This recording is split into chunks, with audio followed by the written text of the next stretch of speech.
I'm Chelsea. And I'm Bianca. And welcome back to the Preservice PODSQUAD podcast. So everyone get excited because this week we are joined by the New Jersey State Teacher of the Year for 2024, Mr. Joe Nappi.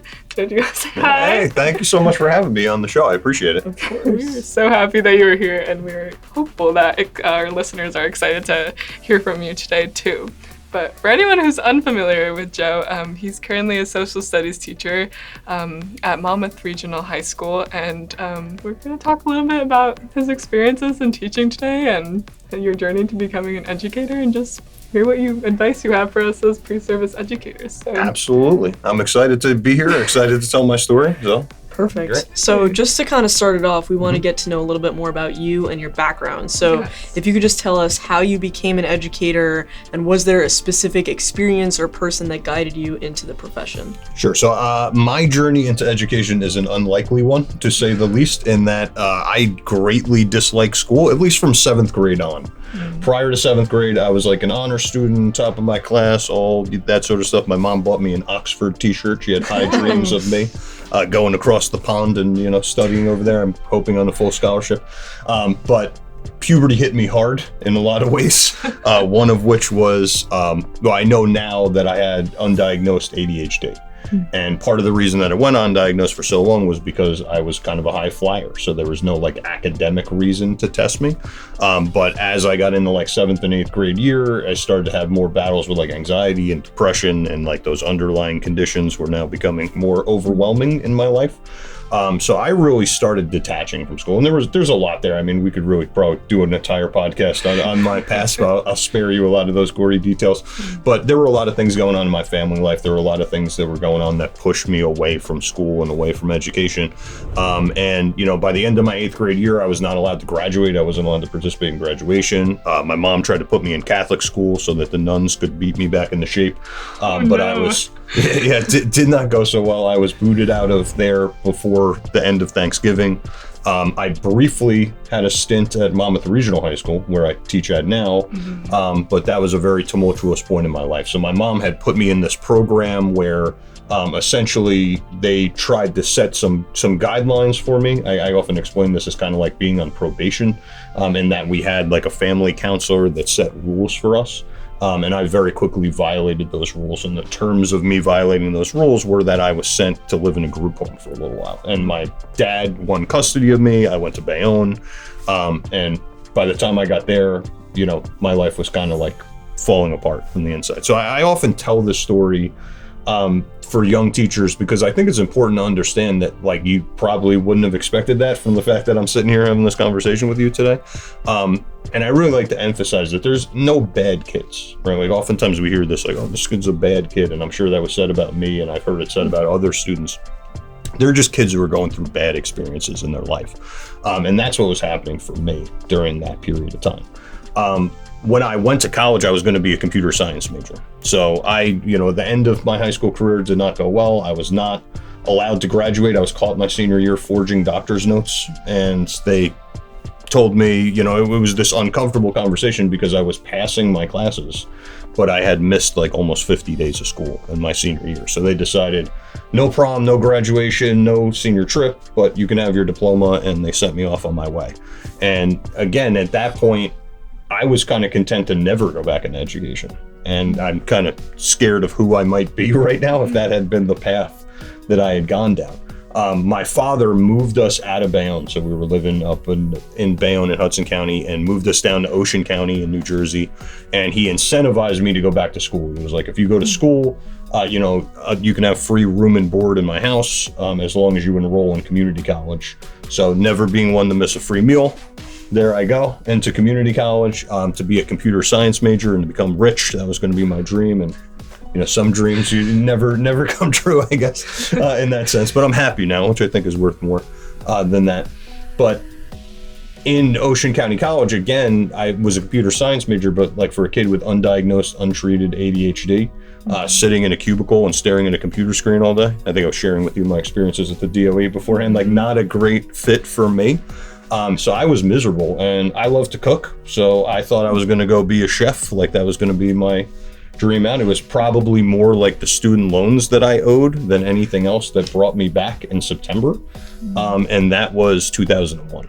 So unfortunately, 11 days into my sophomore year, everything changed. And having grown up in Hudson County, like right across the river from there, unfortunately, my stepmother's best friend, Colleen, was in the South Tower. And we knew she was in there. We were hopeful that, she had gotten out or was somewhere else, but it quickly became apparent within a couple of days that it wasn't. And I really, that really messed me up, was very traumatic for me, made me question a lot about what I was doing and what life was about and did I have a purpose? And I felt very strongly, although I had no answers to any of those questions, that I wanted to do something positive. I wanted to do something that was the opposite of September 11th. But I just had no idea what that was. And I was dating a girl named Christina, who is now my wife, and she was an education major, and she suggested, you would make a great teacher. And I kind of laughed her out of the room when she told me this. I was the kid who got kicked out of school. Now I'm going to go back and be a teacher. But she reminded me, I had an uncle who taught in Albany for over 30 years. And he used to tell us all the stories about, the kids that he knew and the things that he had done with them and where they were at now. And she reminded me of what my uncle had done. And she, said to me at that time when I was talking about how I had not connected with school, about how if I was in charge, I could do this entirely differently. I could make it whatever I wanted it to be. And that really interested me. It was what had I not connected with? What would I do differently if I were in the classroom? So that was kind of what drove me back in education. And I think, now, I'm a history teacher, but my focus is in Holocaust and genocide studies. And a lot of that also comes out of that experience around September 11th. Because for me, one of my driving sort of academic pursuits was trying to make sense of something that inherently didn't make sense to me, which was Colleen was one of the nicest people I've ever met in my entire life. How could you want to kill this person when you had never even met them? And that was something that drove me into some really difficult questions that eventually led me into genocide studies and the Holocaust and that sort of direction. So kind of a weird backstory to get into teaching. I wish it was just a little bit more generic, but it's made me who I am. So no, I think it's better that it's not generic. It's more unique, and I'm sure that you're sort of seeing different challenges on your way to becoming an educator is something that many teachers face, or maybe people who don't even know that they want to be teachers are facing right now. But I'm curious, you mentioned that you were given this advice that if you were in control of the classroom, you would be able to make change. So what was something that stood out to you in your experiences in middle school and high school that you would want to change or you would want to improve that maybe you haven't? Well, I felt there were some certain generic things about it that just kind of stood out to me. I always remembered elementary school as being very fun. I was excited to go there all the time, and then it kind of just stopped being fun, and it started being about rigor and testing and all these sort of things like that. And it's not that doesn't have a place in education, but to me, I really felt by the time that I was in high school that Joe Nappi was irrelevant to this conversation, that you could plug any person into that desk and it was exactly the same thing. And that was something that I really focused on when I went into education, was trying to build relationships with students. I wanted to understand who I was teaching before I decided how I was going to go about teaching those kids in the class. And honestly, that pursuit has taught me more, I think, than any professional development or even college classes that I took, because when you take that opportunity to see the world, and every year as a teacher, you're going to get hundreds of different kids with different perspectives on the world. If you give yourself the opportunity to kind of take a moment to look through their eyes, it's unbelievably enlightening to you and makes you think about things that I know for me, I had never stopped to think about. Yeah. Speaking of coming from that student perspective, you mentioned before that you went for a while undiagnosed with ADHD, and that impacted your schooling experience. So how do you recommend pre-service educators or teachers address a student who they feel as if might deserve a diagnosis, but that's just not something that has come up in the conversation yet? So how should they sort of bring that into the conversation to best advocate for that student? Right. I think it's really important for you to familiarize yourself in your district with what resources are available and who's there to help help you on that journey, because we wear a lot of different hats as teachers, but like none of us are, probably clinical psychologists who can diagnose this kid, but there is a school psychologist in the building who could help with that student. So I think like our role as educators is to kind of flag these kids that we see where we see issues that maybe could use some addressing, and to go out there and then to be familiar with those resources that are available in your district to get that kid connected there. And for me, a lot of that, I always try to develop some sort of relationship with the students' parents as well. And I think oftentimes that can be a very, interesting way of bridging that gap where, again, unfortunately, oftentimes if the kid is not academically, underperforming, there may be resistance to sometimes giving them services through the district. But I think, again, that's not something that you couldn't flag for the parents and say, maybe this is something worth looking at, or the school psychologist might have that conversation as well. But I think it's really important that, I just look at it this way. When you run into a student who's having some sort of a discipline issue, behavioral issue in your class, there's something driving that. Right. And it's sort of one of the things that I try to do as a teacher is try to understand what's going on here. And that's complicated. And sometimes it takes a really long time to develop that relationship and trust with those students. But I think if you do that, you're going to put yourself in a position to help that kid in a way that you wouldn't otherwise be able to understand.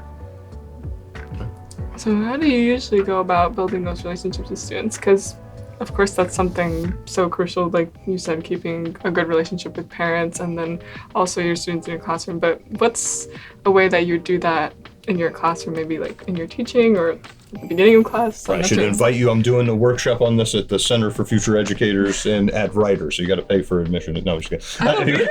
Will you be there? Nice. Come take my workshop. It's called Let's Get It Started in Here, and it's all about the beginning of the school year and how you do that. Because again, like from day one, I'm trying to make my students have a fun and entertaining experience in my class while I am surreptitiously data gathering on them and like almost every single thing that we're doing in that thing. Because again, I feel like, one part of this is like building that classroom community, and the other part of it is me trying to understand who each of these individual kids are. So I have a lot of different activities that I run in the beginning of the year. I offer kids survey opportunities where they can answer questions, and I've spent a lot of time like refining that over the years to try to figure out like what questions can I ask this kid that's really going to give me the answers that I need to sort of understand their perspective on this. So it really starts from day one and then builds throughout the rest of the year. Because I really believe that if kids want to come to your class, like that is a huge step in you building a relationship with that kid. So they seem like two entirely disconnected ideas, but really I think they come together there. And I think also it's sort of you as a person too. I know like for you as early educators coming into this, kids will not connect with you if you're not your authentic self. And that's something that's very hard, especially for young teachers when you're coming into the classroom, is being comfortable being Bianca and being comfortable being Chelsea and not feeling like I have to button up my tie and be, Mr. Nappi at all moments of my life and do this. Because you can absolutely still have respect and, a healthy classroom climate without needing to sit in a dictator chair. You know what I mean? Like it's not necessary for that. But as a young educator, especially when you come out and I'm like 4 years removed from these high school seniors that I'm sitting across, that's a tough road to walk. And sometimes it's tough being comfortable in your own skin. So I think like that is also part of the process where like for young teachers, I think you really have to kind of find your voice and you have to find where you're comfortable in the classroom before you're going to expect to sort of have those great relationships. You know what I mean? And that's a tightrope to walk, I think, very early on. We've actually spoken about that same concept on previous episodes, just about bringing your authentic, genuine self into the classroom, and the fact that students will realize if you're kind of putting on that fake persona and they want you for who you actually are. So that is definitely something that's very important, and we've spoken about it before. I want to go back to that idea of creating relationships with students at the beginning of the year. Something that I'm slightly concerned with going into the classroom is that a lot of times when educators speak with each other, they hear sort of like mixed stories and messages about certain students. And Right. so a question that I have for you is, how do you recommend educators sort of form their own opinions about students and remove themselves from the biases that they might take on from other educators from those conversations? Well, I think, again, like a lot of it goes back to that like data gathering. And then the question is like, is this useful data? You know what I mean? Is the fact that a kid had a personality conflict with you helpful to me?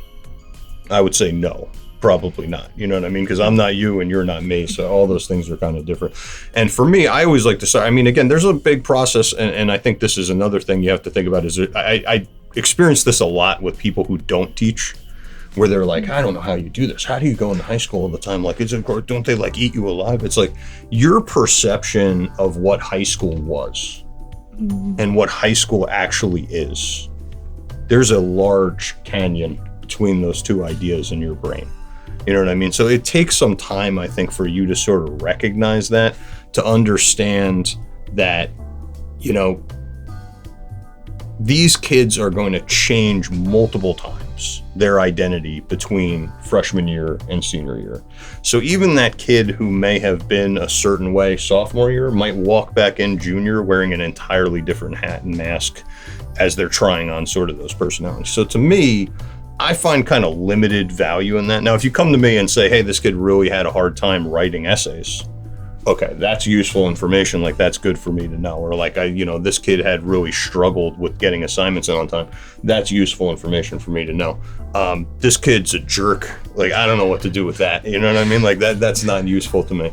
And I think it's important for students to kind of start the year. And I say this to them always in the beginning of the year, like, whoever you were last year, I've intentionally not asked anybody about that. So we're going to start fresh here. How we treat each other and how our relationship goes is all based on this. I'm going to treat you with respect every day. I expect you to come back to me with respect every day. I would advise you to get a picture of Aretha Franklin and hang it in your classroom. I do that all the time. I'm consistently going back to respect, right over there. Respect, respect, respect. For this. Favorite song. And go see, it's good, and it's iconic, and it's in their heads, and it's there for them to use all the time. But again, I think you showing them respect and treating them as individuals goes a long way. Because there's a lot of, I know, like for me, like I told you part of my story when I ended up in Monmouth Regional. By the time I went to Monmouth Regional, I was the kid who got kicked out of middle school. I was the kid who got kicked out of Red Bank Catholic. I was the kid who was the problem child. So when I got there, everyone expected me to play that role. And I was more than happy to play that role. Like, if that's what you expected from me, that's what I was going to give you, because you never gave me an opportunity to be anything different. And again, I think it's really hard sometimes, because some kids can really, get under your skin at different points in time. But you really, like, every day, to me, it's a challenge to be like, I'm going to greet you with a smile. I'm going to say hello to you. And we're going to start fresh every single day, because it's not productive for me to hold a grudge.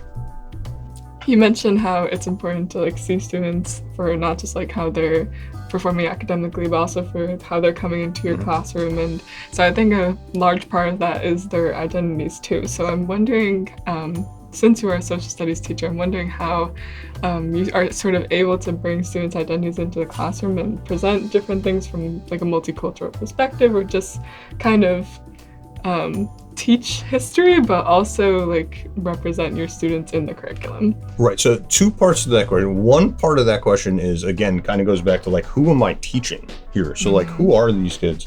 And to me, there's always a question that I throw out in the survey that I find particularly interesting, which is, what have you learned about people like you in history? And I will never define what I mean by that. Kids will ask me, what does that mean? I'm like, it means whatever it means to you. I'm not going to answer that question. I don't want to give you that it's ethnicity or religion or gender or whatever you think it is. I'm interested if you've seen people in history that you feel reflect your experience. That's what I'm looking for. And a lot of times from that question, that kind of answers, I think, where you're going with this, which is what do I choose to hone in on within that class? Because I want kids to see themselves within the curriculum. That's very important. And I also want kids to see people who are not represented here in the curriculum. So to me, like who I choose to focus in or what direction I choose to go in is often going to be determined by that data that I gather in the beginning of the year. Because, you know, if I have 4 or 5 Filipino kids, and I'm in a U.S. history class, we're going to be talking a lot about, you know, Filipino immigration to the United States. And sometimes that means I'm going to be learning a lot about Filipino immigration to the United States because I wasn't prepared for that, you know, to go in there. So it becomes like a challenge that I take on and a way for them to see it within this. And I think more generically, like celebrating the things that bring us together and the things that make us unique. Like, I think that's really important. So I do this project in my class called like the Personal Heritage Project, where you can choose whatever you want to focus on to teach other people in the class about your own experience. So that could be a family history, or that could be a food that you particularly like, or it could be things like that. And we have sort of, you know, really great parent-teacher-student association. We've got other people in the district who are there. Like if a kid wants to do something food-related, but maybe doesn't have the money to do that, like we can connect them with some resources to do that and to bring it in. And it like gives everybody in the room a day that's kind of about them, where we're going to learn a little bit about their experience, and they're going to take over the class and they're going to do this. And some kids are really excited about it. Some kids are super nervous about it and don't want to do it. So, you know, I've put in options where like you could film it in advance, or you could do something like this and you don't have to be front and center and having a panic attack, you know, in order to present this information. But it gives us sort of a view into who you're sitting around and who these other people are that are around you. I mean, I teach in a wonderfully diverse district. So it's, for me in my career, one of the things that took me too long to recognize was that I was spending all this time like trying to figure out how to teach a world history class across the hallway from an ELL class that had 16 different nations sitting in that class over there. Like, that's not theoretical. I could have at any moment brought them across the hallway and, you know, invited them in. And it took me a really long time, I think, to recognize that, those resources that are around you. But there's some really, you know, fascinating opportunities for education right in front of you. Absolutely. I admire your willingness to learn new information about cultures and histories that you haven't previously been exposed to make sure that students in your classroom feel as if they're represented in the curriculum. That's honestly, that's like one of the best parts of the job. I know people brag about the summer, which is nice too, but honestly, it's getting to be a nerd for your entire life and continuously learn new stuff and like get paid to learn. Like, I don't know. I know I have the shaved head and the goatee, and I've coached football and stuff like that, but I'm still in a lot of ways still the 7th grade nerdy kid at the spelling bee who's like excited to fight, you know what I mean? Like, all those things are true. And again, I think for kids to see that, like, again, back to your authentic self, like, see all this, right? I can coach football and love Star Wars and be a giant dork and, you know, this thing like that. I love Star Wars too. You know what I'm saying? Like, they don't have to fit into one box. You could be many things, because we're all really many things. I think it still makes like the curriculum and things we have to teach more interesting too, because it's never going to be the same. Like, just along, like with the students, it will never be the same. It makes it more interesting for you and for them. And again, this might be where ADHD serves me, because I'm bored before they are. So that's usually helps me to try to keep things fresh. Right? I don't want to keep doing the same thing over and over. Really.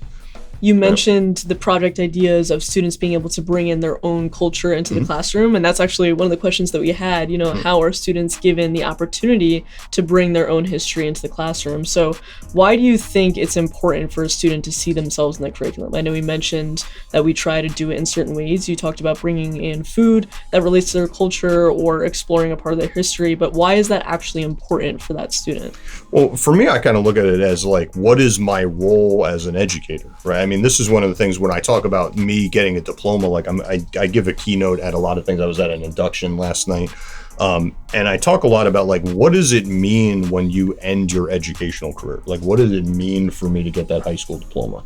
And at the time, like, that just meant, well, I was above 70 and I had passed my proficiency test and I had a, you know, decent score on my SATs. So therefore you're ready for the world. And I just don't agree with that. You know what I mean? Like, I feel like we are trying to prepare students for success in like a diverse modern democracy. And that's a lot more complicated than just passing a science test or, you know what I mean, having a good math score or doing something like that. So when you talk about like, why do students need to feel like they're present? Like, if I'm teaching a US history course, it's very important for me that these students feel like they're part of this history and that they have ownership of this country, because they do. Like, it concerns me that, you know, we're the country, you know, of the people, by the people, for the people. But if the people aren't engaged and don't feel like they can do anything with the system, where does that leave us? I mean, I could show you that part of history. It's not fun to look at. So for me, I feel like a very personal responsibility of showing students history that I wasn't taught. You know what I mean? Like, it's not like I walked out of high school fully understanding these things. I had all sorts of ignorant ideas in my head that, frankly, no high school graduate should have if we were educating them properly. And education, I mean, like, this is kind of the paradox of my story that I say all the time, is like, in some ways, I feel like education failed me. And in other ways, it was education that saved me. Right. And I think that's a really important thing to like reflect on as you go into this profession, is sort of like, why are you doing this? And also calm down and take a breath too, because like it's taken me 19 years to figure this out. And in a lot of ways, I feel like I'm still figuring this out. So I know I should sit here and be like, oh, well, I'm the state teacher of the year and I've got all the answers. Like, I still am working and I still feel like I've just gotten there. So, you know what I mean? It's a long time of commitment to the practice. So don't feel like pressure that like I got to walk in on day one and instantly be able to include every single. I couldn't, that's for sure. It took me a while to feel like I'm doing that. And I'm sure that, you know, there are certain areas that I could still improve on. But that's kind of like what this is, constant improvement, right? Commitment and constant improvement. Get a little better each year, learn something new each year, build a different relationship this year, and you just continue to become a better and better person. And that serves your students. I am wondering, from all of those, you know, lesson planning that you have done and like ways to just like thinking about the history that you want to teach, what has been your favorite lesson that you've presented? Ooh, my favorite lesson, that's a good one. There's a few. I mean, honestly, if it's not even history related. Okay. But well, I guess it is kind of history related, but it is like my favorite lesson involves me convincing students that the moon is a hoax. That's honestly my favorite lesson. I want to sit in on that lesson. Yeah. It's pretty good. So I come in, I usually wait for a spot in the curriculum where like we've just finished something. So like we just finished the Armenian genocide or something like that. And I'll be like, oh yeah, well, you know, we have some extra time. So, you know, I want to talk to you. I know this is going to sound wild when I say it to you. And like when I heard it the first time, I thought it was a joke. But, you know, I really seriously believe that the moon does not exist. And like then just going and it like opens up all these questions. But like sort of the background on this lesson is, you know, it's partially satire, but it's also like I have taken apart like the logical fallacies that you hear in a lot of conspiratorial thought. So what I'll do is play those roles for the kids so that they become infuriated because there's nothing. I just did this at Jose Marti STEM Academy. So these are like the top science students in the state. Like half the staff has doctoral degrees and they were like in the room with me. And none of them could win this argument with me about the moon not existing because I'm cheating. Like it's not a real fair logical argument I'm spinning around. But for kids, like I think it's really important for them to sort of be inoculated against this stuff, in that if you take it apart and look at what I'm doing, then it's not so mysterious. You know what I mean? It's like almost like a magic trick, like you're showing someone behind the curtain of like how this stuff gets done. Because again, one of the things that I'm kind of consumed with and obsessed with right now in education is just life in the digital world. Like the way you two grew up and the way I grew up were totally different. And you're just bombarded with all this information consistently. And like one of the key skills I think for your generation and for the generation coming up is, how do I pick apart what's true and what's false here? How do I know when I'm being misled? How do I know when I'm being intentionally misled right now? Because that is sort of the nature of the beast with social media, is, you know, whether that's for economic or political or whatever those reasons are, there's an active campaign to convince you of something, whether that's buying Skittles or endorsing a political candidate or whatever that thing is. But there's sort of, you know, I hate to ever quote Alex Jones for anything, but, you know, he said the quiet part out loud, which is, you know, there's a war on for your mind, and there is. And I think for me, that's one of those real interesting lessons that I think sticks with kids, where they get a chance to like see the way that you can be. One of the interesting parts of the lesson is that I never lie once. So there's no lies in this lesson. I give them a series of facts that are all cherry-picked, random tidbit things to make everything seem suspicious and sinister when it's not really there. So I mean, that lesson, I think above all else right now is my favorite, because it talks about 5 very common logical fallacies that you see a lot in conspiratorial thought. And it also, I think if I'm one thing, I'm a pretty charismatic speaker. So I also always end that with like, beware the charismatic speaker. You know what I mean? Of somebody who can convince you to something with this. And again, I think that to me is my favorite, not just because it's also super fun to do. I mean, if we're being honest about it, I mean, it's just fun fooling people and being that guy. I get to say things like the lunar industrial complex and bang on desks and scream at people. And it's a lot of fun. And I missed my calling to be a conspiracy theorist. That's really interesting. I think that's a cool lesson to include. And you were mentioning helping students navigate digital spaces and how the way that we went through school is different from maybe how older generations have gone through school, in the sense that there's now all these digital tools and platforms that are infused into the school system as students move through the grades. So I'm actually taking a course all about that right now, digital literacies, and it's basically, you know, how we incorporate teaching students digital literacy in the classroom while also incorporating the regular content of the classroom. So how do you recommend, I know that lesson was a great idea into helping students recognize, you know, false information that they might find out there. So what other lessons or ideas do you recommend pre-service teachers use or other educators use to try to help build that lesson of digital literacies and navigating those platforms while also trying to navigate their content? First of all, kudos to TCNJ for hooking you up with those skills. This is also another for like anybody who's not pre-service out there watching this. Like, this is a great reason why you want to take, you know, somebody on as a mentor or as a, you know, host teacher over there, so I can learn and steal all the cool stuff that you learned from TCNJ without paying tuition while I go over there and do this. So that's really cool. But I mean, in terms of this, I think it's giving them practical. So I focus mostly on media literacy, like outside of, I mean, because you know, information literacy is a big thing, and there's a lot of pieces of that are sort of already built into the curriculum. But I really like to focus in on media literacy in a lot of ways in doing this. And for me, it's all about giving students tools for how you can find information. And I think like very early on in my career, I was struggling with, like, I was teaching this world honors class, and I was totally unprepared to teach this class when I came in. I thought I was prepared, and then I read the curriculum, and I was really teaching Western Civ, like that's what this was. And I had no idea what I was doing, and I was like staying every day till like 6 o'clock at night, trying to read over the books and I felt like very important that I could like answer every question and knew exactly what happened. And one of the older members of the department said to me, you know, one day he was like, "Joe, just go home. Like, stop this. Like, this is madness. You know, you can't know all the answers." He's like, the most important thing you can teach your kids is not that you have all the answers. It's where you're finding the answers and how you corroborate and find, you know, accurate information. And that kind of took a huge weight off my shoulders of feeling like I had to know everything walking into the class, and also sort of presented me with this framework that I still use later on, which is like, I have these kids for 180 days and that's it. So what do I want them to be able to do once I leave, like once I'm not there with them? And I think that's an interesting way to look at like the digital literacy space. Like, I want kids to know how to do a reverse Google image search. I want kids to be able to corroborate whether this has been, you know, thrown up there or covered by like any reliable source.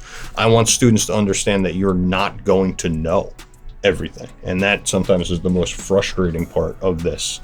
Is like, we've done a lot of this because unfortunately, like the war with Israel and Hamas, and teaching a Holocaust class on October 7th, like this instantly became front and center for us to talk about. And one of the things I had to get across to them is like, you're living through the fog of war. And anytime you're in a war, there are two sides that both have a active information arm that wants to convince you that they're correct. And for you, you're standing in the middle of this, and you have to try to make sense of this. That's a really difficult spot to put a 14-year-old, 15-year-old, 16-year-old in there. They need skills for, how do I do this? Like, how do journalists do it? How do people do? So that's why I tend to focus on media literacy, because I want kids to sort of understand, if I was a journalist and I had a full background in trying to locate accurate information, how do you do that? And again, I think historical thinking skills also have a tremendous overlap with digital literacy skills, because historians have for thousands of years been trying to figure out who's telling the truth here, right, in these disparate sources and things like that. So I think really focusing on the skills is the most important part, I think, in terms of digital literacy. Do students usually like come to you with different things that they will see on social media? I love it, and that's what I want them to bring to me in class, so that we can go over it and talk about it. Because again, like, I'm going to talk about, well, how do I know where this is? And there's a variety of different tools, like geolocation is an interesting one, where you're seeing these images to be like, is this authentically where they say it is? Can I snag an image out of this picture and search online and see whether or not this has been uploaded before? Because there's a lot of things that are unfortunately very triggering and very emotionally responsive, but are also not actually true to what's happening here. You know what I mean? You might be getting recycled footage from 5 years ago that's presented as having happened yesterday. You might be getting something that happened in an entirely different context, presented in a separate context. Like, there's a lot of ways that you can be misled. And there's a lot of ways, unfortunately, that you can be misled without even being lied to, which is another really difficult sort of thing that we've gone over to. So like, one on that front, one of the things I tried to get across to them was like cherry picking. Like, I went through Hamas's charter and just pulled out like all of the things that sound positive in Hamas's charter, because they talk about, you know, like the family and sustainable incomes and all this. So if you take all that out and put it on one side of the paper, and then you go to the other side and you take out all this genocidal language and, you know, anti-Semitic language and put it on that side of the paper, and then I presented it to them as two separate movements. I'm like, so what do you think about this movement?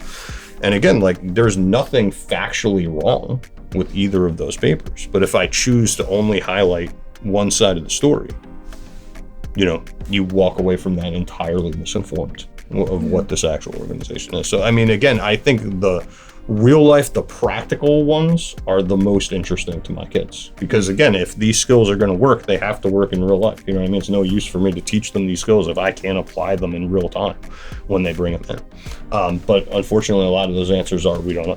I love that we had the whole argument about, you know, that there was a particular missile attack when I was still in the classroom beforehand on a hospital in Israel, and there was like big back and forth about, you know, who did it, how did it happen. The New York Times, who I think journalistically has very high integrity, right? They certainly have a bias. Everybody has biases, and that's included, but their journalistic integrity, I think, is very high. They waited 2 weeks after this attack and then put out this like 4,000 word article on it that had video analysis, and, you know, here's where we have cell phone footage from, and we had one drone, and we have radio things, we have this. And after like 4,000 words of the most like detailed, sophisticated forensic analysis, the conclusion was, we don't know. Like, that's it. And that's a really unsatisfying answer sometimes, but a lot of times, if we're being honest, that's the answer. And, you know, it's important sometimes, I think, for students to wait until they have accurate information before they jump out and make conclusions like that. And that's a tough thing to do when everything's so immediately at your fingertips today. Yeah. But it's another tough one. I feel like that's still important though for what we're like seeing in media and news now. Like, as you said, they're bringing examples that they're seeing like on Instagram, on TikTok, whatever social media they're consuming. So it's good that you're having those conversations in the classroom, because it's something that they're seeing right now, and they need to know how to handle it, or like how to interpret that. And that's what I mean, because I mean, as cool as it would be for them to text me, you know, 2 years from now and be like, hey, Nappi, did you see this? Is this real? You know what I mean? Like, it's much better if they can walk out knowing what I would do. You know, how am I answering that question? And again, that's what Tom was trying to get across to me as an early teacher, was just show them what you do. You know what I mean? That's more valuable than you pretending that you're the omnipotent knower of everything that ever happened in Renaissance history. No. I think that's an amazing piece of advice, especially for social studies teachers. The curriculum can be so expansive, and there's just so much that's there that you could learn, and you should know, you know, as much as you can, but it is good to know and to have that piece of advice that you're never going to know everything. And so giving your students the tools to be able to find it on their own if they ever needed to, that's really cool. Sort of related to that topic, I was wondering, especially as it relates to social studies, how do you sort of equip your students with the tools and experiences they need to become agents of change in their local community? Obviously, you talked about tying in current events to your curriculum, so how how do you kind of bring all of that together and empower them to be change makers? Right. So I think it's really connecting them with avenues to make that change. Because I think part of teaching history, when you're doing it in a way that challenges students to think about justice and to think about, the rights and wrongs of the past, is that students are going to respond to that, and they're going to want to respond to that. The key thing about this is always giving them avenues to do it. It was always sort of dissatisfying to me, because it's always taught as like best practice in social studies that like, all right, we're going to talk about slavery, right? So if we're going to talk about slavery, then let's connect it to human trafficking, right? Because that way students see, here's what happened in the past, here's what happened in the future, and there's this connection here. And I would do that very early on in my career. And what my experience was that my kids would get all riled up about like, well, what do you mean there's slavery? And they're like, this is crazy. How could this be going on? How can we allow this to happen? And then I'd be like, all right, and now on to the next topic. You know what I mean? So it's like, I was getting reaction from these kids, but I just didn't understand how to channel it into some sort of positive thing. So what I've really started to work on later on in my career is showing students and being purposeful about this, about showing students people from history who were in extraordinarily difficult circumstances, who maybe didn't have everything going their way, but were able to make like tremendous change. Like we're sitting here during Women's History Month. So like Dolores Huerta is like somebody that you could look at here for doing this, who was like, unbelievable labor leader, involved and an intricate way in like developing all these things that are often credited to Cesar Chavez for good reason. And Cesar Chavez deserves credit in that, but she's also a huge part of this story. And both of them came from like sort of unbelievable circumstances. They had plenty of opportunities where it could have just been about them and they could have walked away from this movement, but instead they dedicated their entire lives to helping other people. And like kids really resonate with those stories and connect with those stories. And if you can sort of inspire them through those stories of like what's possible, and then introduce them to people who are actually doing the work right now. Because again, for any sort of cause that you're going to think of right now, there's some organization, there's some group that's out there actively trying to work on that project. And for me, it's been about, that sort of balance of my class time, right? So how much of my class time is worth a student being actively engaged in something that could literally change their entire outlook on life. So I'm maybe more willing than most to give up sort of that time. I mean, I don't want to say it's like entirely always like Google Genius Hour kind of model there, but like, in using some of my class time to allow them to work together to pursue these interests. And sometimes that happens collaboratively. Like we've had big groups of kids who will take on one issue together. I had 2 groups last year, one of whom was very interested in equity in terms of senior dues, which was something that I hadn't really stopped to think about. But like students who weren't able to afford to go to prom, weren't able to afford to go on the senior trip, weren't able to afford the tuxedos and the things that went along with that. So they got together and fundraised and came up with a pot of money and reached out to some of our cosmetology students to see if they would offer free hair and makeup and different stuff like that. They started to build connections out into the community with Lunch Break, a local shelter in our area who offers like tuxedo and free dresses and things like that. And they really built us. So by like the end of their senior year, by dedicating that time, they had sent 16 kids to prom and to senior events so that they could have the full senior experience, right? And I mean, like that was a considerable amount of class time that went into it. But when you see that result, I mean, I would say it's worth it, So I mean, it's a balance, and I definitely benefit from having the elective class, and that extent of being able to dedicate it to it. But we've absolutely done class fundraisers with students in that, going all the way back to like my first year was during Hurricane Katrina, and we were talking a lot in class about like the racial and socioeconomic inequities of what was happening in Louisiana. And my kids were very passionate about like, let's do something about this. So we got involved with Habitat for Humanity and started fundraising towards rebuilding some of the 9th Ward that was down there. So you could do it like collaboratively, where it's maybe doesn't eat up as much of your class time, but even like simple things about like introducing philanthropy in your classes, like do a canned food drive, We do like UNICEF collections for like around Halloween and stuff like that in class. Like it doesn't eat up a tremendous amount of your time, and it sets an example to students that like, look at what we can do collectively in 5 minutes of our own time. You know what I mean? Like we donated 100 pounds of food to the food shelter. We donated $400 to UNICEF and both these many things. And like kids, like, you know, really feel, I mean, I believe for me that I found my purpose in helping other people. So however I can sort of trick you or cajole you into helping someone else, like I really believe like you're not going to go back after you do that. So that to me is sort of like, you know, central in my teaching is trying to do that. And then there's sort of like the elaborate versions of it and the simpler versions of it. But I always want to make sure that any group of kids that I have gets exposed to their own power and agency and, you know, how good it feels to just help somebody else out. But, it seems like your classroom is that like space for change, even if it's like you said, a balance. You know, you are sort of trying to create that in your lesson planning, make sure you have all the elements that you need, but you're still helping students see their place in the world and how they can make change. I feel like when you do things like that, once they see connected to an issue, like, oh, we gotta rally around this, then they feel more tied to it, and it's not something like, oh, well, we're gonna fundraise for this issue. Like, I feel like growing up in high school was always like, oh, we're fundraising for this club to like give our profits to a certain organization. But it was just something that was a tradition that we do each year that we kind of lose the momentum of, and we don't remember why we're doing that. So I like that stuck out to me that you said that, you know, your students get rallied up about something. Also, like noticing in what you're saying too is that also like this is kind of handed to you, right? Like you didn't pick this fundraiser. Somebody else decided that this was the important fundraiser. And like I understand that sometimes as like an intro to it, but like I think ultimately what you want to get to is like kids having ownership over this. And it may not come from every single kid in the class, because let's be honest, like if I have 150 kids, like not all 150 of them are going to feel very passionately about one particular subject, you know what I mean, at 16. But there's probably 5 or 6 kids that do.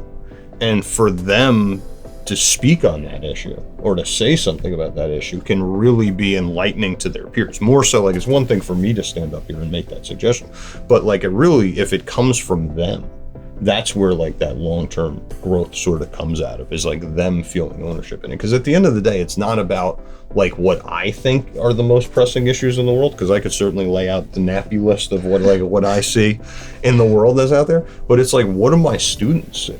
Because that's what's going to get them engaged. You know what I mean? It's not me deciding like, hey, listen, we need to end homelessness right now. I mean, like, as noble as that is, if they don't feel ownership of that, you know, they're not going to walk away with the same connection. Right. I think that piece of students feeling connected to the cause is really important. In my senior year of high school, I had the opportunity to organize a color run for the autism program in my school, and we worked alongside POAC, which is a New Jersey-based organization that provides resources and services and information to families who have kids with autism. And so that experience of creating that event for pretty much the second half of the year was probably the best experience for high school for me. And that's where I learned the most about communicating with outside companies, communicating with administrative people in the school, organizing, you know, people my age to be volunteers. And it was absolutely the most rewarding thing. And it's funny that it wasn't even necessarily academic related. It was more so extracurricular related, but it was something that I felt passionately about. And I think the experiences that I had from it and the skills I developed really helped me in college, and,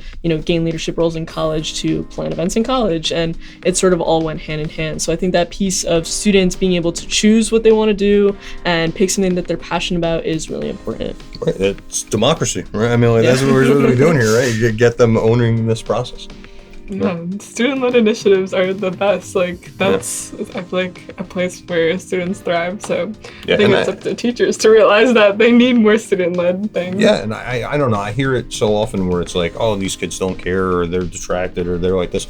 But I think a lot of times they're just, the kids themselves feel powerless. Because I know, like, I remember my own experience. Like, you're watching this, you know, these horrors unfold in front of you, and it's like, what can I do for this? Like, that's the way I felt after September 11th. Like, I was just watching this horrific tragedy unfold. Like, what is my role in this? What can I do?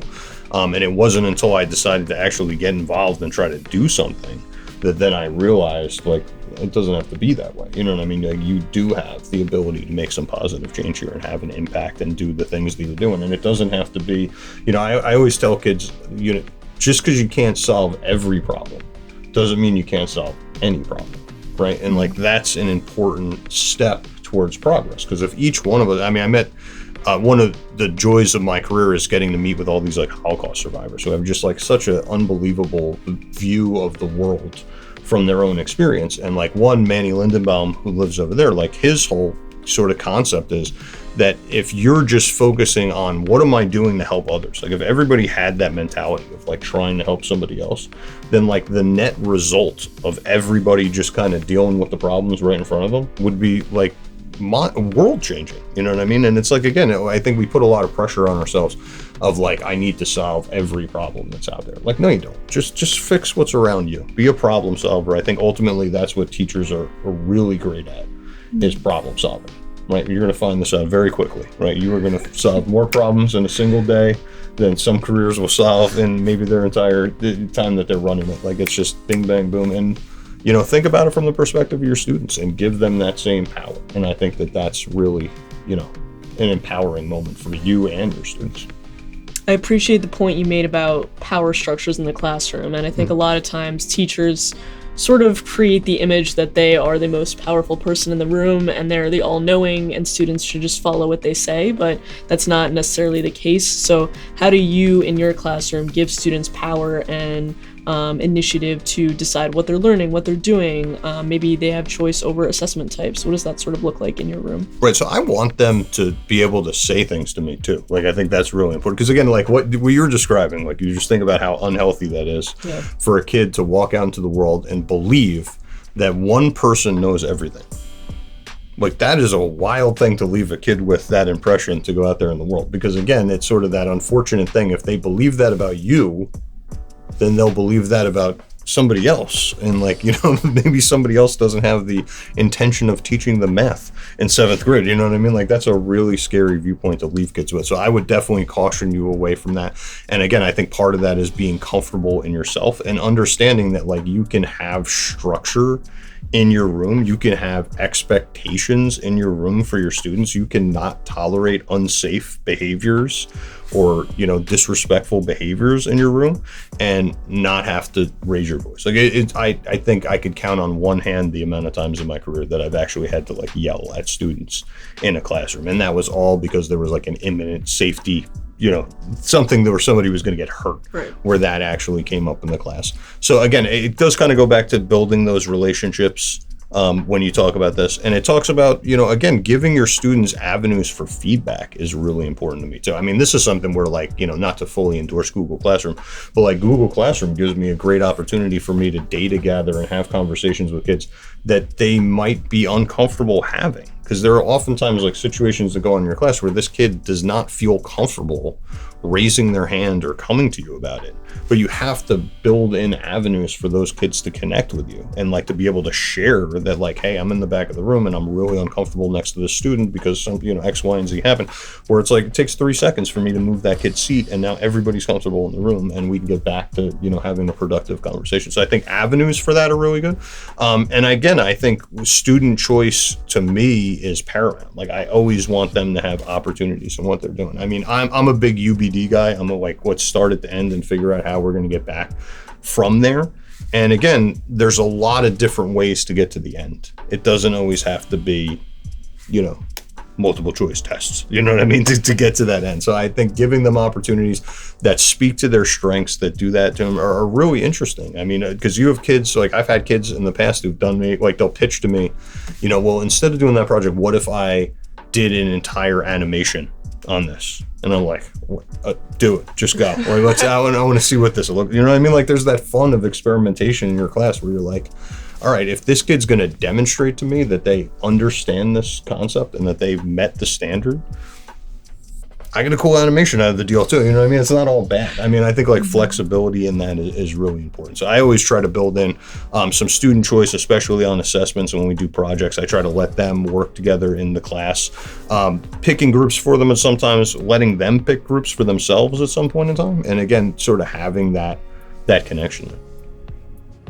Do you believe that, like, when you say assessments, what does an assessment look like in your classroom? Like, do you believe in like formal assessments? I am a huge, I don't want to say opponent. Opponent's too harsh of a word here, but I do not love multiple choice tests. I don't love the idea that there's only one answer to a historical question. Like, that bothers me in a lot of ways sometimes. And it's not to say that there's not facts. There are definitely facts, but I'm never asking facts on a test. You know what I mean? I'm asking students to apply facts to demonstrate to me their knowledge. So to me, like, I've tried to move away as much as possible from like multiple choice testing and more into seminars and sort of opportunities for kids to talk about this, project-based learning for them to do this, written, when we're doing something like that. Like, I want to see if they can actually compose a thought and put this together in writing around that. So whether that's short answer, open-ended question, document-based question, you know what I mean? Things like that connect them back to that subject matter. Now, the downside to that is, of course, it's way faster to grade the Google form with all those things than it is to actually sit here and read those kids' writing. But to me, it's in that process of reading their writing where I get to develop that relationship with you. You know what I mean? Because I know, like, a lot of teachers very much freak out about AI and like, oh, this kid's gonna make the AI is writing all the papers for this. But like, if you started on day one reading some of their responses, and especially for me, like, I always have them sort of write them out on these survey things. Like, it becomes quickly apparent when someone is using AI. I've yet to find a kid using AI that's managed to mask their own voice very well in the AI, where it's not like, super apparent. But again, for assessment, when you talk about that in class, it's going to look very differently depending on what we're doing and sort of what fits well with this. If we're doing a whole lesson on Andrew Jackson, the Trail of Tears, that might end with a mock trial, where that looks like these kids applying that into this. If we're doing, a unit on the Holocaust and survivors, that might end with us watching a movie and then them filling out some ethics questions and now us having a debate about the ethics of this. But it's going to be something that's going to force them to understand the material enough to participate in whatever that action is. You know what I mean? So that's always the way that I'm dealing with it. And again, probably going back to the fact that I'm the first one board in the room, like, it's going to look different. I'm going to experiment with a lot of different things. I find what you said so important, though, because I feel like you said, multiple choice, okay, that's easier to grade. But I think teachers have a social responsibility where, even though something may take less time, it's like, how are students going to walk away? Like, what takeaways are they taking from your lesson and then bringing that out into the world? So I think thinking through that is really important. Yeah, start at the end and work back through that. Try to figure that out from where you want them to be, and then how do I get them there? Like, that to me is the central task when you're starting something up. Okay. To expand on like the different assessment types that you were talking about, I know for me in college, one thing I noticed was that there's so many discussions in college in different classes, and in high school I never really had the opportunity to have those conversations. It was more so just sit at the desk, take notes based off the PowerPoint, and there's no opportunity for student voice. So in my future classroom, I hope to have, debates like you were saying, maybe simulate like a mock trial type of thing, have classroom discussions. But one concern of mine is, how do you get students to participate who are typically a little shy and don't like to contribute to those larger class discussions? Right, so I think it depends on what the particular thing is that you're doing, but there are definitely students who don't want to participate. When we do a seminar and you go around the room and somebody, like, everybody has to speak in those spots. Like, I get a lot of students who are very uncomfortable in the spotlight and doing that. Now, for me, I feel like it's important for you to be able to communicate verbally with somebody else. So that's something that I work on with them individually, where I want to sort of scaffold them up to being comfortable in that position. And sometimes that's a process and sometimes it's not. And again, a lot of that oftentimes shows up as like me having an individual conversation with the student about like what is going on. Because I have had students in the past, especially when I was early on, where we'd get to a moment where like they're supposed to present a project and they'll literally cut class. Like, they're that terrified that they won't show up to class. So you never want to put a kid in a position where they're like being traumatized by like something that you're doing in the classroom, you know what I mean? But you do want to kind of work with them to build up the confidence. So it might mean that I'm going to take some time out after school and me and you are going to have a conversation together in this closed environment where I'm going to be very cognizant of trying to build you up. and talk about how great that answer was and how, how this would have played off of somebody else's answer, or, something like that, to try to help them develop confidence to do it. And also, again, like back to what we were talking about in referrals beforehand, like if a student is really suffering from that level of social anxiety, are they talking to somebody about that? Are you working through that? Are you doing that? You know what I mean? Because I could easily just say to the kid, hey, write it down on a piece of paper and take that from this. But I'm kind of leaving this overarching problem for them, out there untreated or undiscussed. So, it's just something to kind of think about as you go into that is, I always offer them the opportunity, like if you're uncomfortable presenting it that way, please reach out to me and let's have a conversation about that. So whether that's through the Google Classroom or whether it's through email or in some other way to do that, that's true. Journaling is also another good way for you to get information back from your students in a coherent and private manner where they can write to you in the journal. And then I'll often tell kids, like when they put journals back, if they want me to read it, that they can leave a sticky note or something sticking out of the top, and when I go back, then you can easily see that that's there. And again, I think that's kind of like an outdated model now with like Google Classroom and stuff like that, but leaving those opportunities for that communication, I think are really important. That's awesome. Thank you. Virtual journals now, maybe. You see that? I gotta get. This is why I need to mentor you about it. Then you can teach me all these new fancy tricks. One of my professors does that. Instead of like written journals, we will use Canvas or Google Classroom, and it'll just be on a Google Doc instead of. Oh, okay. So that's I can handle that. All right. Yeah. If it's Canva, all right, I can handle that too. That works. Yeah, not as fun as like pen and paper, I suppose, and like taking the journal off the shelf. But I guess going into your Google Drive can be kind of fun too. Yeah. Shifting gears a little bit, I'm wondering what has been like some of the most challenging moments for you while teaching. Like, is there one moment that you can think of, or maybe even broader, just something that you have found challenging? And what's some advice that you have to overcome those moments? Okay, so this really speaks to like a wider conversation on like difficult conversations in the classroom. Which again, like I would urge every pre-service teacher out there, every person who's going in the profession, to take some kind of professional development around handling difficult conversations in the classroom. Because one thing that's sort of central to this, and I really love Facing History and Ourselves, like I'd endorse them as a really great model here, but there are many good models that are out there that you could take a look at. But Facing History and Ourselves model, just like really all of their models, starts with you. And like for me, like I talked to you before about September 11th, and 20 some odd years on now, I have no problem having that conversation. But it was very difficult for me to teach about September 11th when this was very still close to me and dealing with that. And I just kind of like tough it up now, like, and pushed myself into that and really caused myself a lot of discomfort in those lessons with those students. And like, I'm lucky that I never really got into any sort of a conflict or like a tough moment with a student while I was doing that. But I kind of like look back on it now of like, what would have happened if I was challenged in that situation? Because I was not emotionally prepared to have that conversation.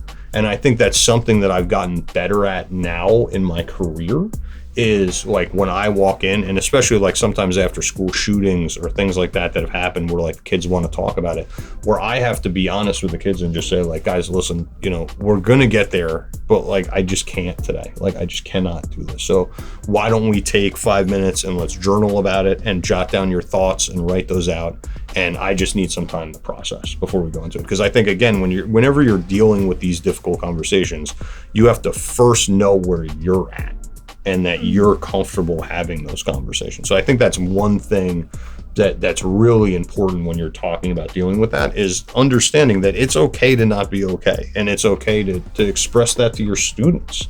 Because again, part of that being your authentic self, like, listen, guys, I'm not ready to have this conversation today. And that's okay. And if you're not ready to have it tomorrow, that's okay. Like, you don't have to feel like you need to put yourself in a emotionally fragile state on behalf of, trying to advance this conversation. And also, again, like, I think for teaching, like, you're trying to teach a kid how to think. You're not trying to teach a kid what to think.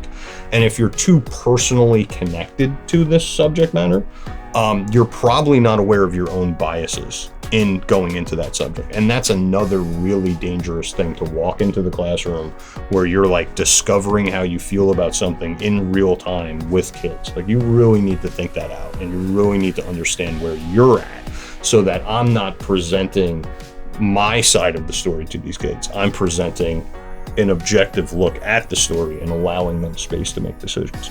So that I think is one of the more challenging parts about this, and something that I'm still trying to work on myself as I go through. But I think it has broader resonance outside of just that conversation, though. There's educational philosophers kind of fallen out of favor nowadays, but his name is Chaim Gunnell. You ever heard of this?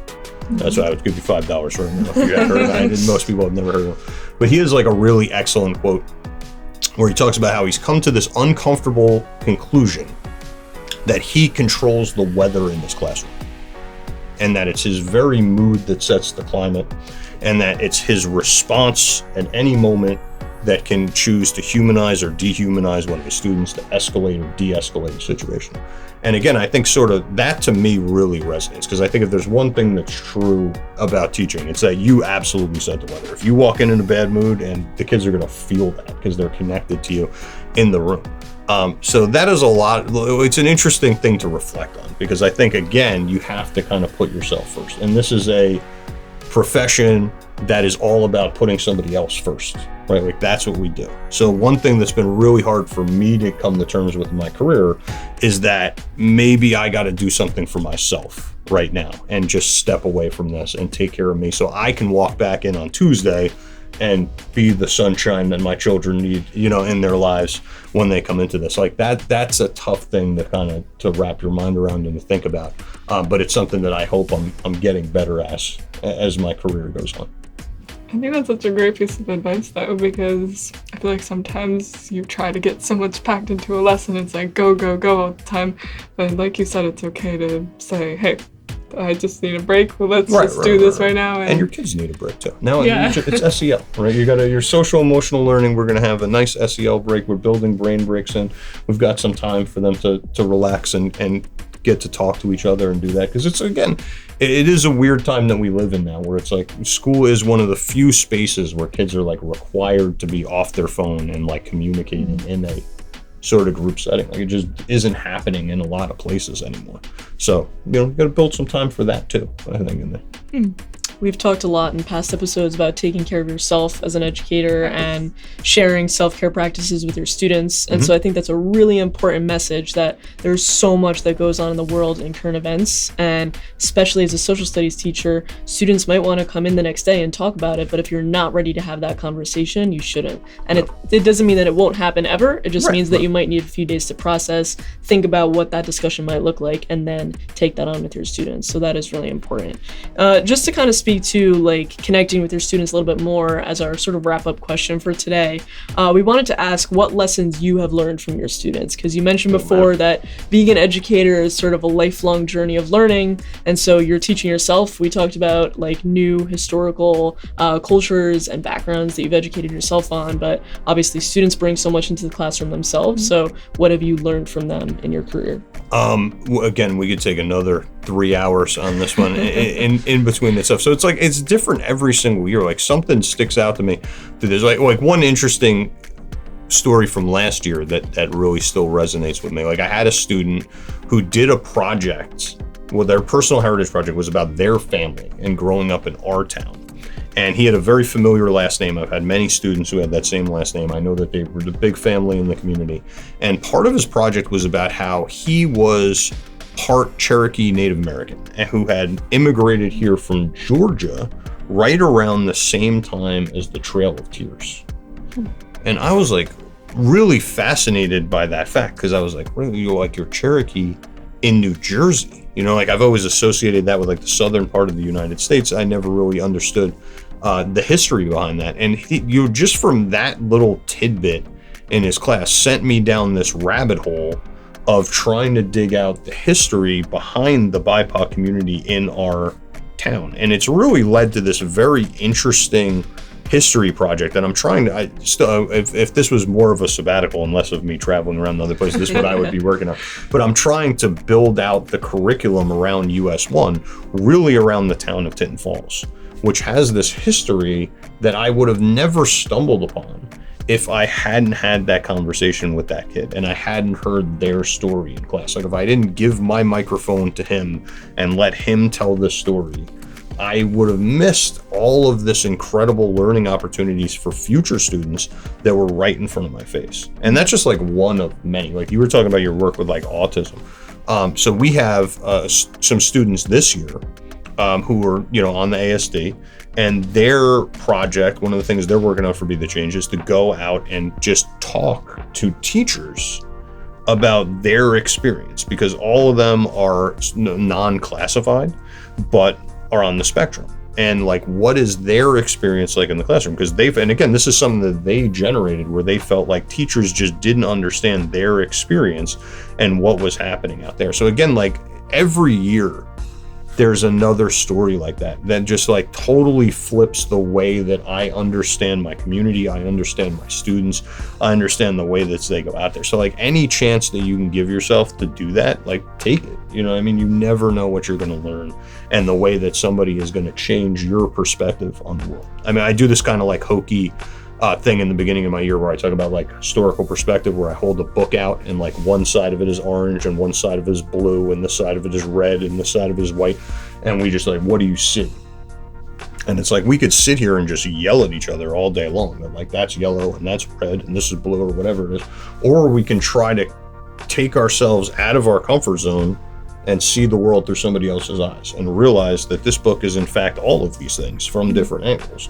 And the only way that we can truly understand what we're looking at is if we're willing to take on that slightly uncomfortable experience of stepping outside your shoes and seeing the world through someone else's eyes. And I think that, like when you talk about listening to your students, like that's what it does for you. That's that opportunity that's there, because really like just spending even a couple minutes just considering like what would this lesson be like if I was the student in class is really one of the best pieces of feedback you can give yourself. I think you are a storyteller, like through the way that you teach, but I think you're definitely showing us that your students are bringing their own stories too, 100%. Which is really, really like amazing that you're given the space to do that. Yeah, and definitely. Can I leave you one other piece of pre-service advice for you when you come on? You gotta build some time into your schedule for you every single day.